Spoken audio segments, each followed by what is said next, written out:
سکون کا سانس لیا تھا، لیکن رات کے بارے میں سوچ کر میرا دل خوف زدہ سا لگا تھا۔ میں اب تک سمجھ نہیں پا رہی تھی کہ وہ شخص ایسا کیوں کر رہا ہے۔ اگر اسے ظلم و ستم کا نشانہ ہی بنانا تھا تو ایک یتیم بے سہارا لڑکی کو ہی کیوں؟ وہ تو بیچاری بچپن سے ہی دکھ سہتی ہوئی اپنی زندگی گزار رہی ہوتی ہے۔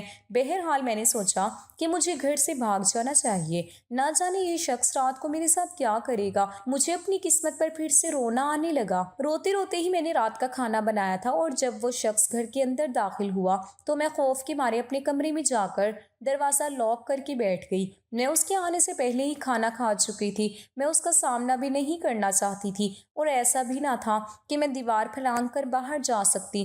دیواروں کے اوپر بھی اس نے بڑے بڑے جنگلے لگا رکھے تھے کہ جن کو پھلانگنا مجھ جیسی لڑکی کے بس کی بات نہ تھی۔ میں نے تمام کمروں کی کھڑکیاں کھول کر دیکھی، لیکن سب پر لوہے کا جنگلہ لگا ہوا تھا۔ مجھے لگا جیسے وہ ایک حیوانیت کا مظاہرہ کرے گا، اس لیے میں اپنے کمرے میں گئی، چھوٹے سے بیگ میں اپنے چند جوڑے ڈالے جو میرا شوہر صبح کو لے کر آیا تھا، اور باہر جانے لگی۔ جیسے ہی میں نے مین گیٹ کھولنا چاہا تو میرے ہوش اڑ گئے، کیونکہ گیٹ کو باہر سے تالا لگا ہوا تھا اور پورا بند تھا۔ گھر میں مجھے اس سے ڈر اور خوف محسوس ہو رہا تھا، لیکن 5 منٹ ہی مجھے ہوئے تھے کہ جب میرے کمرے کا دروازہ زور سے کھٹکا، میرا دل زور زور سے دھڑکنے لگا۔ بڑے غصیلے لہجے سے اس نے کہا کہ دروازہ کھولو، ورنہ دروازہ توڑ دوں گا اور تمہارا وہ حشر کروں گا کہ یاد رکھو گی کس کے ساتھ تم کمرے میں بیٹھی ہو، کون ہے کمرے میں تمہارے ساتھ۔ یہ سن کر تو میرے ہوش اڑ گئے تھے۔ جس طرح کے حفاظتی اقدام اس نے کر رکھے تھے، کون یہاں آ سکتا تھا؟ میں نے فوراً سے دروازہ کھول لیا۔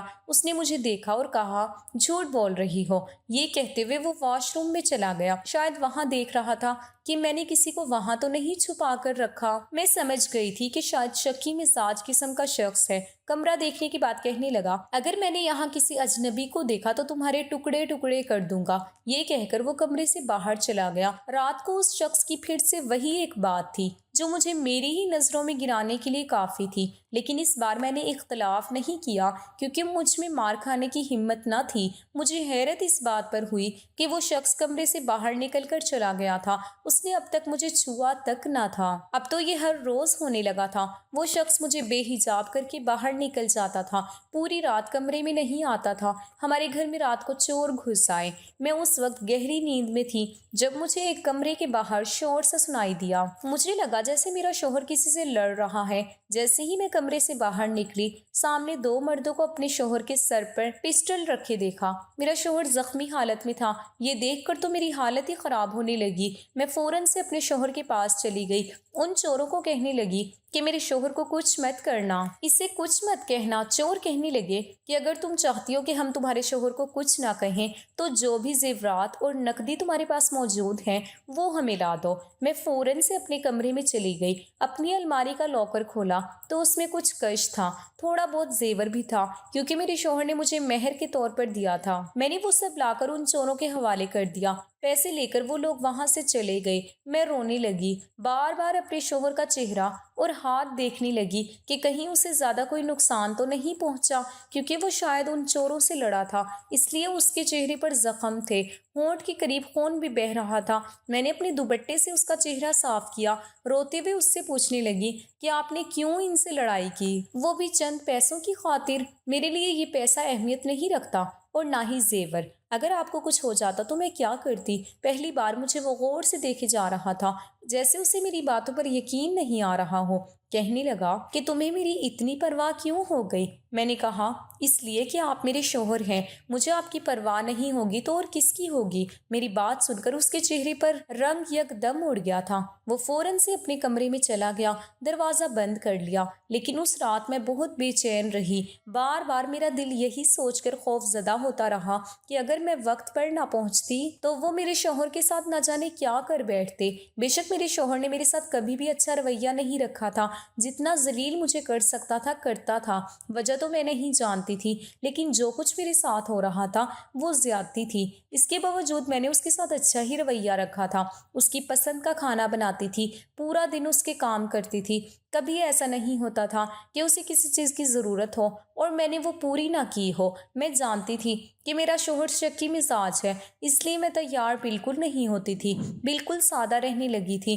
اب تو میرے شوہر کا رویہ بھی کچھ بدلنے لگا تھا، وہ بہت خاموش رہنے لگا تھا، میرے کمرے میں بالکل نہیں آتا تھا۔ ایک بار میں کچن میں برتن دھو رہی تھی اور کچن کی صفائی کر رہی تھی۔ اکثر میں رات کو ہی پورا کچن صاف کر کے سوتی تھی اور اسی وقت میرا شوہر چائے کا بھی کہہ دیتا تھا۔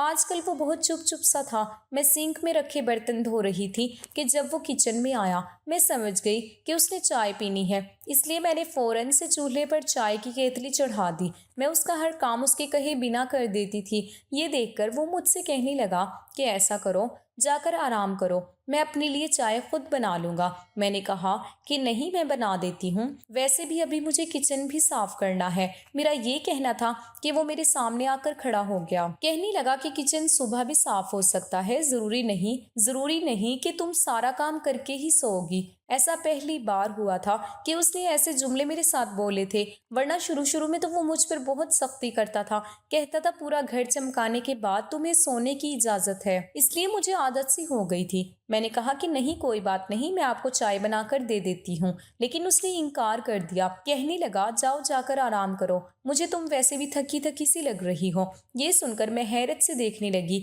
یہ بات سچ تھی کہ میں چند دن سے واقعی تھکی سی تھی۔ گھر کے کام مسلسل کرنے سے میرے چہرے پر اب تھکن کے آثار ظاہر ہونے لگے تھے، اور دوسری بات یہ کہ مجھے اپنے شوہر کی سنگت کی خواہش بھی ہونے لگی تھی۔ وہ جیسا بھی تھا، مجھے زندگی تو اسی کے ساتھ گزارنی تھی۔ میں اپنے کمرے میں آ گئی، کچھ دیر ایسے ہی لیٹی رہی، پھر خیال آیا کہ کیوں نہ اپنے شوہر سے بات کرتی ہوں کہ آخر وہ مجھے کس بات کی سزا دے رہا ہے، میرے پاس کیوں نہیں آتا۔ یہ سوچ کر میں اٹھ کر بیٹھ گئی۔ سوچا کہ بات کر لینے میں کوئی حرج نہیں ہے، وہ میرا شوہر ہے، اس سے نہیں کہوں گی تو پھر کس سے کہوں گی۔ میں کمرے سے باہر نکلی اور اپنے شوہر کے کمرے میں چلی گئی، لیکن سامنے جو منظر میں نے دیکھا، میرے ہوش اڑ کر رہ گئے تھے۔ وہ جائے نماز بچھائے رو رہا تھا، نہ جانے اسے کس بات کا غم تھا، وہ کیوں رو رہا تھا، میں سمجھ نہیں پائی، لیکن جیسے ہی اس نے مجھے دیکھا تو فوراً سے اٹھ کر بیٹھ گیا اور اپنی آنکھوں سے آنسو صاف کیے اور جائے نماز طے کر کے رکھنے لگا۔ پھر کہنے لگا تم یہاں کیوں آئی ہو؟ میں نے کہا کہ آپ کیوں رو رہے تھے؟ وہ کہنے لگا یہ میرا اور میرے اللہ کا معاملہ ہے۔ مجھے حیرت ہوئی کہ وہ نماز بھی پڑھتا ہے، اللہ کو بھی یاد کرتا ہے۔ جو کچھ اس نے میرے ساتھ کیا تھا وہ تو بالکل ہی غیر انسانی سلوک تھا۔ میں تو سمجھی تھی اس کا اللہ سے کوئی واسطہ نہیں ہوگا، ورنہ وہ اتنا سنگ دل تو نہ تھا۔ مجھے وہیں کھڑا دیکھ کر کہنے لگا تم جاؤ یہاں سے، لیکن میں اس کے پاس آ گئی اور اس کے ساتھ لگ گئی۔ میں نے کہا کہ آپ کیوں مجھ سے دور رہتے ہیں؟ میری بات سن کر اس نے فوراً سے مجھے خود سے الگ کیا تھا۔ کہنے لگا کہ جاؤ یہاں سے۔ مجھے لگا جیسے وہ مجھ سے کچھ چھپا رہا ہے۔ میں نے کہا کہ میں آپ کی بیوی ہوں، آپ کیوں مجھ سے اپنی ہر بات شیئر نہیں کرتے؟ میاں بیوی تو ایک دوسرے کے ساتھ ہی ہوتے ہیں۔ اللہ تعالیٰ نے دنیا میں سب سے پہلا رشتہ میاں بیوی کا بنایا ہے تاکہ عورت اور مرد کو ایک دوسرے کی کمی محسوس نہ ہو، وہ آپس میں بات کریں اور خوشگوار زندگی گزاریں۔ میری بات سن کر وہ کہنے لگا عورت بے اعتبار ہوتی ہے، میں نے بہت بڑے دھوکے کھائے ہیں، اس لیے مجھے کسی بھی عورت پر بھروسہ نہیں ہے۔ وہ کہنے لگا میری ماں اس وقت ایک غیر مرد کے ساتھ بھاگ گئی جب میں 10 سال کا تھا، صرف اس لیے کہ میرا باپ خوبصورت نہیں تھا۔ مجھ سے میری بڑی بہن تھی، جب وہ جوان ہوئی تو میرا باپ انتقال کر گیا، میں نے ابا کی دکان سنبھال لی، بہن گھر سنبھالنے لگی، میں اس کا رشتہ بھی ڈھونڈ رہا تھا لیکن کہیں بات نہیں بن رہی تھی۔ لیکن ایک بار جب میں گھر میں آیا تو بہن کے کمرے سے باتیں کرنے کی آواز آ رہی تھی۔ جب میں نے کھڑکی سے جھانک کر دیکھا تو وہ گلی کے آوارہ لڑکے کے ساتھ گناہ کر رہی تھی۔ یہ سب دیکھ کر مجھے لگا بس عورتیں ایسی ہی ہوتی ہیں۔ میں نے اپنی بہن کو مار کر گھر سے نکال دیا، وہ اسی لڑکے کے ساتھ بھاگ گئی۔ میں نے اس لیے کئی سال شادی نہیں کی، لیکن پھر لوگ مجھے طعنے دینے لگے کہ تم سے کوئی بھی لڑکی شادی نہیں کر سکتی کیونکہ جس کی ماں اور بہن بھاگ گئی ہوں انہیں کوئی اپنی بیٹی نہیں دیتا۔ یہ سب سن کر میں نے یتیم خانے جا کر شادی کی بات کی اور تم سے شادی کر لی، لیکن تمہیں دیکھتے ہی مجھے اپنی ماں اور بہن کی حرکتیں یاد آنے لگی، اس لیے میں تم سے اس کا بدلہ لینے لگا۔ لیکن جس دن چور گھر پر تھے تو تمہیں اپنے لیے اس قدر پریشان اور روتا دیکھ کر مجھے حیرت ہوئی کہ جیسا برا رویہ میں نے تمہارے ساتھ رکھا، تمہیں تو مجھے مروا دینا چاہیے تھا، لیکن تم نے سارا پیسہ اور زیور ان چوروں کو دے دیا۔ میرے لیے تم رو رہی تھی، یہ دیکھ کر میرے خیالات تمہارے لیے بدلنے لگے اور مجھے اپنے رویے پر شرمندگی ہونے لگی، اسی لیے تمہارے پاس آنے کی ہمت نہیں تھی۔ میں خود کو اس قابل نہیں سمجھتا۔ یہ کہتے ہوئے وہ رو رہا تھا۔ میں نے کہا، جمال، میرے دل میں آپ کے لیے کوئی بدگمانی نہیں ہے، اگر تھی بھی وہ ختم ہو گئی ہے۔ جو کچھ جمال کی ماں اور بہن نے کیا وہ واقعی غلط تھا، کسی بھی مرد کو بدگمان کر سکتا تھا۔ ناظرین، اگر آپ کو ہماری ویڈیو اچھی لگی ہے تو چینل کو ضرور سبسکرائب کیجیے گا۔ شکریہ۔ اللہ حافظ۔